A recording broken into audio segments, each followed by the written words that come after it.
இப்போ இவங்க எல்லாத்துக்குமே ஒரு ஓட்டு சதவீதம் இருக்குல்ல சார். இப்போது தினகரன் நல்லா 24 தேர்தலில் பல இடங்களில் 2வது இடம் வந்தார். ஓபிஎஸ் 2வது இடம் வந்தார். அதிமுக 3வது 4வது இடத்துக்கெல்லாம் போச்சு. ஆனால் இவர் என்ன சொல்கிறாரு, அவங்களாம் ஒன்றுமே இல்லை, அவங்களாம் ஒரு 0 அப்படின்னு சொல்கிறாரு.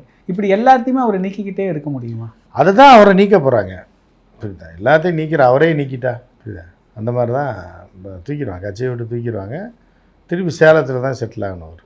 அப்படி அவரை தூக்கிறதுக்கு வாய்ப்பு இருக்கா சார்? ஏன்னா இப்போ ஒரு பவர்ஃபுல் லீடர் மாதிரிலாம் தன்னை ப்ரொஜெக்ட் பண்ணி வச்சிருக்காரு. அவர் தானே பண்ணி வச்சுருக்காரு. நீங்கள் ஏன் கவலைப்படுறீங்க? அவர் பவர்ஃபுல் லீடர்னு உங்களுக்கு தெரியுமா? அவராக வேண்டடா வண்டியில் நானும் ரவுடி தான் வண்டியில் ஏறியிருக்காரு தவிர லாக்கப்பில் வச்சுட்டு சாயந்தரமாக திறந்து விட்றாங்க, அவ்வளோதான். அவர் ரவுடிலாம் கிடையாது. நீங்களாம் நினச்சிக்க வேண்டியதான். இப்போ அவருக்குன்னு ஒரு சாணக்கியத்தானே இருக்குல்ல சார்? ஏன்னா இப்போது சசிகலா சாணக்கியன்ற வார்த்தையே சாணி நெக்கினதுலேருந்து வந்த வார்த்தை தாங்க அது. அது ஏன் சாணக்கியன்னு ஒரு கேரக்டரே கிடையாது, புரியுது? அது ஒரு உருவம்.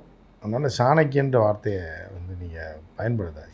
அது கேடுகட்ட கேவலமான வார்த்தை. அது அவன் வரலாற்றில் சொல்கிற சாணக்கியனே வந்து அவன் வந்து மனிதனுக்கு, மனித குலத்துக்கும் யதார்த்த மனிதர்கள் எதிரி தான் சாணக்கியன். அதனால் அப்போ நீங்கள் வந்து எடப்பாடி அவ்வளோ கொடூரமான ஆளுன்றீங்களா? அந்தளவு கொடூரமான ஆள்லாம் கிடையாது.